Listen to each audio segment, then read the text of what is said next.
నాన్న లేకుండా బ్రతకటం ఎంతో కష్టం. బాల్యంలో నాన్న తోడు, నాన్న నీడ, నాన్న ధైర్యం ఉండాల్సిందే. అది లేకుండా బ్రతకడం అంటే ఒక శాపమే.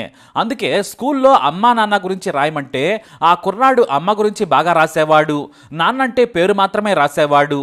నాన్న గురించి అడిగినా అమ్మ చెప్పేది కాదు. దీంతో 21 ఏళ్ల నాన్న ఊహల్లో బ్రతికాడు. అతని పేరు రిన్ టకహట. అప్పుడే జపాన్లోని ఒసాకా యూనివర్సిటీలో డిగ్రీ ఫైనల్ ఇయర్ చదువుతున్నాడు. ఓ ప్రాజెక్ట్లో భాగంగా తల్లిదండ్రుల ఫ్యామిలీ ట్రీతో పాటు లైఫ్ స్టోరీని రాయమన్నారు ప్రొఫెసర్. సరిగ్గా అప్పుడే రిన్కు కన్ఫ్యూజన్ మొదలైంది.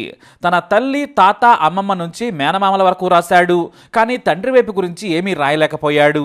తన తండ్రి పేరు తెలుసు, సుఖ్పాల్ సింగ్. ఉండేదేమో భారత్లో. దీంతో తన తల్లి ఒకప్పుడు తండ్రితో గడిపిన క్షణాలను గుర్తుకు తెచ్చుకొని వివరాలు చెప్పగా రాశాడు. అలా డిగ్రీ పూర్తయింది. కానీ రిన్కు తండ్రిని కలుసుకోవాలనే ఆసక్తి పెరిగింది. చిన్నప్పటి నుంచి నాన్న లేకుండా పెరిగాడు. తండ్రి ఇండియాలో ఉన్నాడని తెలుసు. నాన్న ఫోటోలు కూడా ఉన్నాయి. అమ్మా నాన్నతో కలిసి దిగిన ఫోటోలు పుట్టినప్పటివి ఉన్నాయి. ఆ ఫోటోలు చూసుకుంటూ ఉండేవాడు. దీంతో చివరికి తట్టుకోలేక భారత్లో తండ్రి ఎక్కడ ఉంటాడో తన తల్లి చెప్పిన వివరాల ప్రకారం ఫోటోలు పట్టుకొని జపాన్లోని ఒసాకా విమానం ఎక్కేశాడు. ఢిల్లీలో దిగి ఆ తర్వాత అమృత్సర్ చేరుకున్నాడు రిన్. తన తండ్రి పేరు తెలుసు, వీధి కూడా తల్లి చెప్పింది. కానీ 20 ఏళ్ల తర్వాత అక్కడే ఉంటున్నాడన్న గ్యారంటీ మాత్రం లేదు. వేరే చోటకి మారిపోవచ్చు. ఒకవేళ తన ప్రయత్నం విఫలమవుతుందా అని భయపడ్డాడు. అయినా సరే తండ్రిని కలుసుకోవాలని రిన్ అమృత్సర్లో దిగాడు. సరిగ్గా గోల్డెన్ టెంపుల్కు 2 కిలోమీటర్ల దూరంలో ఓ ల్యాండ్ మార్క్ చెప్పింది తల్లి. ఆ ప్రాంతంలోని వీధిలో 5వ ఇల్లని కూడా చెప్పింది. దీంతో రిన్ సరిగ్గా ల్యాండ్ మార్క్ చెప్పిన చోటుకి వచ్చాడు. కానీ అక్కడ ల్యాండ్ మార్క్ లేదు, పెద్ద భవనం మీద ఉంది. దీంతో అక్కడున్న వారిని అడిగాడు. ఇక్కడ కొన్నేళ్ల క్రితం ఓ పెద్ద పాత బిల్డింగ్ ఉండేది. విశాలంగా ఉన్న భవనం ఏమైందని తన తల్లి, తండ్రి దిగిన ఫోటోను చూపించాడు. పాత తరం వాళ్ళు దానిని గుర్తించి దాని స్థానంలో ఇదిగో ఈ కమర్షియల్ బిల్డింగ్స్ వచ్చాయని చూపించారు. సరే, ఇతను ఎక్కడున్నాడని అడ్రస్ అడగ్గా వాళ్ళు ఓ వీధిని చూపించారు. సరిగ్గా ఇల్లు దగ్గరకు వెళ్ళాడు రిన్. కానీ అక్కడ తన తండ్రి సుఖ్పాల్ సింగ్ లేడు. ఎవరో కొత్త వారున్నారు. తాను సుఖ్పాల్ను కలుసుకునేందుకు జపాన్ నుంచి వచ్చానని చెప్పాడు రిన్. దీంతో ఆ ఇంట్లో ఉన్న వ్యక్తి తన స్నేహితులకు కాల్ చేశాడు. సుఖ్పాల్ కోసం జపాన్ నుంచి వచ్చాడని చెప్పారు. వారు సుఖ్పాల్ ఇంటి అడ్రస్ చెప్పుకొచ్చారు. అమృత్సర్ అవుట్స్కట్ లో ప్రశాంతంగా తన గ్రామంలో ఇల్లు కట్టుకున్నాడు సుఖ్పాల్. ఆ అడ్రస్ పట్టుకుని వెళ్లిపోయాడు రిన్. దారిలో సుఖ్పాల్ ఇల్లు ఎక్కడ అంటే ఓ వ్యక్తి చూపించాడు. గేటు తీసుకుని లోపలికి వెళ్ళాడు రిన్. తన తండ్రిని 21 ఏళ్ల తర్వాత కలుసుకుంటున్నానని తెగ సంతోషపడుతూ ఉన్నాడు. కానీ అప్పుడే మరో భయం. తనను తండ్రి స్వీకరిస్తాడా లేదా కోపంతో వెళ్ళగొడతాడా అనే కంగారు కూడా ఉంది.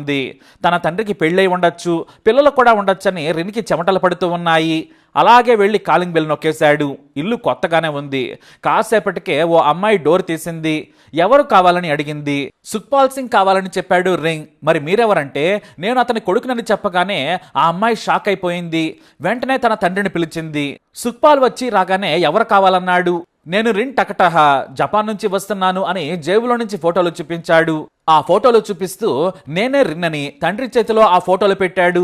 అంతే, సుఖ్పాల్కు ఒక్కసారిగా గుండె ఆగినంత పనైపోయింది. గట్టిగా రిన్ని హత్తుకున్నాడు. తనివి తీరా 21 ఏళ్ల కొడుకుని హత్తుకుని ఏడ్చేశాడు సుఖ్పాల్. ఇటు కొడుకు రిన్ కూడా ఏడ్చాడు. నా కోసం వచ్చినందుకు థ్యాంక్స్ అంటూ కొడుకును పదే పదే హత్తుకుని మురిసిపోయాడు సుఖ్పాల్. అప్పుడే నీ చెల్లెలంటూ అవిలనాను పరిచయం చేశాడు. నీ పిన్ని అంటూ భార్యను కూడా పరిచయం చేశాడు.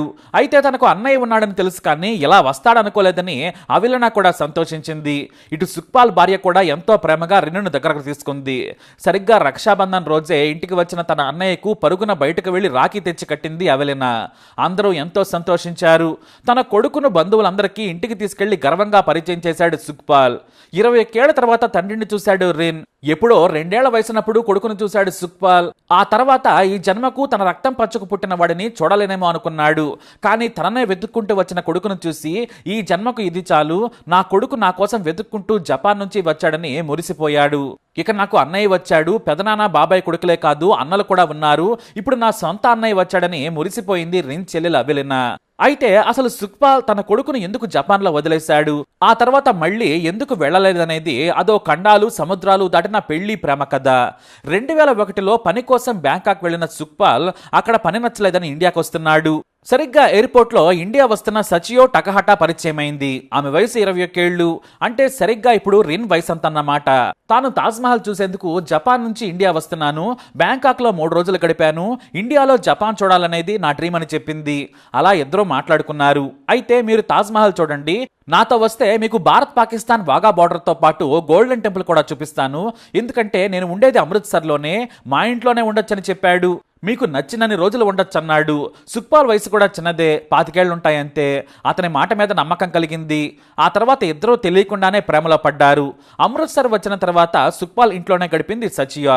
దాదాపు 25 రోజులు వారింట్లోనే ఉంది, ఎందుకంటే సుఖ్పాల్ను వదిలి వెళ్ళలేక. ఇద్దరు ప్రేమ పక్షుల్లా తిరిగారు. అతని తల్లిదండ్రులు కూడా పెద్దగా అభ్యంతరాలు చెప్పలేదు. అయితే ఇద్దరు ప్రేమించుకున్నారు. నేను జపాన్ వెళ్ళాక స్పాన్సర్షిప్ పేపర్స్ పంపిస్తాను, నువ్వు వస్తావా అని అడిగింది.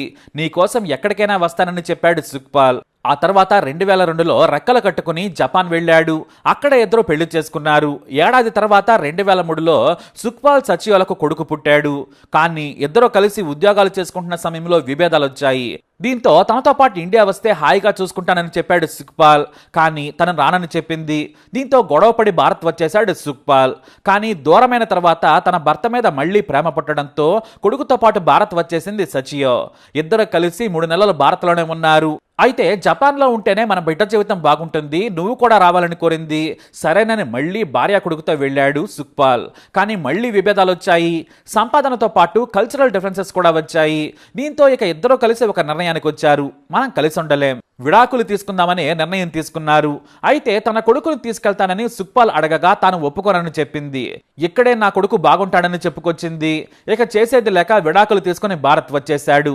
ఆ తర్వాత కోపంతో భార్యతో కూడా మాట్లాడలేదు. కొడుకు దూరమయ్యాడు. చాలా ఏళ్లు తన కొడుకుని మర్చిపోలేకపోయాడు సుఖ్పాల్. చిన్నపిల్లలను చూసినప్పుడల్లా తన కొడుకు కూడా ఇంత పెరిగి ఉంటాడని తన వాళ్లతో చెప్పుకునేవాడు. ఇక ఈ సమయంలోనే తల్లిదండ్రుల కోరిక మేరకు మరో పెళ్లి చేసుకున్నాడు. పాప కూడా పుట్టింది. ఇప్పుడు సుఖ్పాల్ సింగ్ కూతురు అవిలనా సింగ్ 9వ తరగతి చదువుతోంది. అలా తన జీవితంలో తానుండిపోయాడు.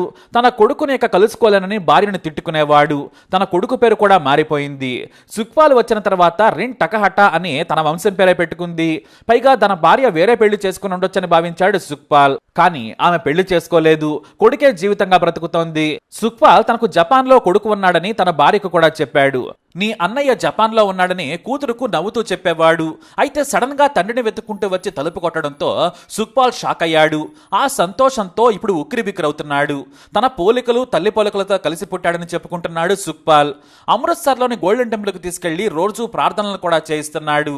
మీ అమ్మ నేను ఇక్కడే మొదటిసారి ప్రేమను తెలుపుకున్నాం, ఈ టెంపుల్ మమ్మల్ని కలిపిందని కొడుకుకు నాటి ప్రేమ కథలు చెబుతూ ఉన్నాడు సుఖ్పాల్. సిక్కు ఆచారాలు నేర్పిస్తున్నాడు. ఇండియా మొత్తం చూపించే పనిలో పడ్డాడు. అయితే సుఖ్పాల్ మొదటిసారి తన భార్యతో కూడా మాట్లాడాడు. రిన్ను జాగ్రత్తగా చూసుకోవాలని ఆమె పదే పదే చెప్పడంతో నీకేం భయం వద్దు, రిన్ నా కొడుకని చెప్పాడు. నా కొడుకుని నీకంటే బాగా చూసుకుంటానని అభయం ఇచ్చాడు. కొద్ది రోజుల తర్వాత కుటుంబంతో కలిసి జపాన్ వెళ్లేందుకు సిద్ధమవుతున్నాడు సుఖ్పాల్ సింగ్. నా కొడుకు నా కూతురు వీళ్లే కదా నా లోకం, వాళ్ళు ఎక్కడ ఉంటే నా జీవితం అక్కడే అంటూ ఖుషి అయిపోతున్నాడు. కలిసి వచ్చే కాలానికి నడిచొచ్చే కొడుకంటే ఇదే కావచ్చని అందరూ సుఖ్పాల్ సంతోషాన్ని పంచుకుంటున్నారు.